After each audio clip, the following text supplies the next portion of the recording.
ከፍጻሜ በፊት የሚደረገው የፍጻሜ ጨዋታ እሱ ማይሰለፍ ከሆነ እናሸንፋለን ብለው ነበር።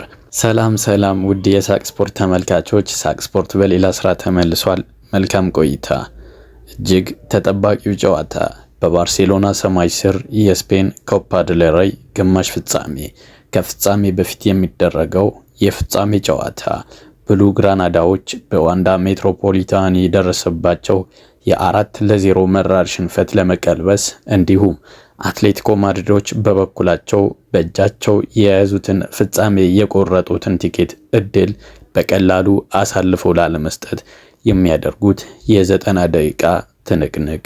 በመጀመሪያው ዙር ጨዋታ አትሌቲኮ ማድሪዶች እንደፎከሩትም በዝረራ ባርሳዎችን ጋብዘው ፎጣ አስጥለው አንበርክከው ወደ መጡበት ስፖቲፋይ ካምፕ ኑ እንደሸኟቸው አይዘነጋም።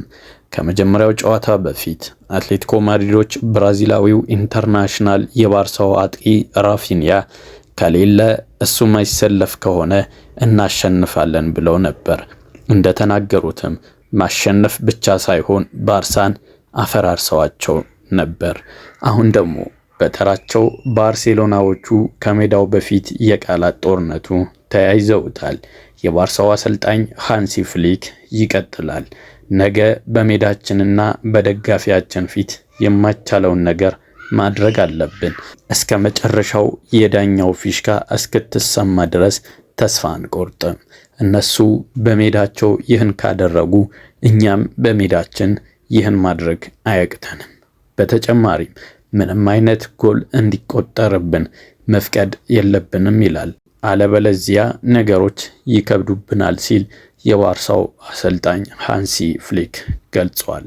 በወቅታዊ አቋሙ ጥሩ ብቃት ላይ የሚገኘው ላሚን ያማል በበኩሉ ነገ ሁሉም ደጋፊዎቻችን ሜዳ እንዲገኙ መናገር እፈልጋለሁ፣ አስማት ሊፈጠር ይችላል ብሎ ጥሪውን ከዘመቻው በፊት አስተላልፏል። ሰሞኑ ድንቅ በነበረበት ምሽት ላይ ሃትሪክ መስራቱ አይዘነጋም። ሌላኛው የባርሳው ወታደር አሊያንድሮ ባልዴ በበኩሉ እነሱ 4 ካስቆጠሩ እኛም 4 የማናስቆጥርበት ምንም ምክንያት የለም፣ ከአትሌቲክ ጋር ለመዋጋትና ለመቀልበስ ዝግጁ ነን በማለት ሐሳቡን አጋርቷል።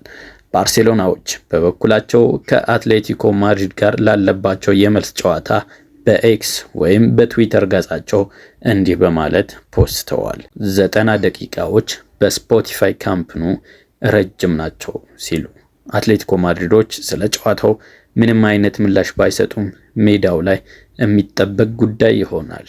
ውድ የሳቅ ስፖርት ተመልካቾች እናንተስ በዚህ ተጠባቂ ጨዋታ ምሽቱን የማን ደጋፊ በመሆን ያሳልፉታል?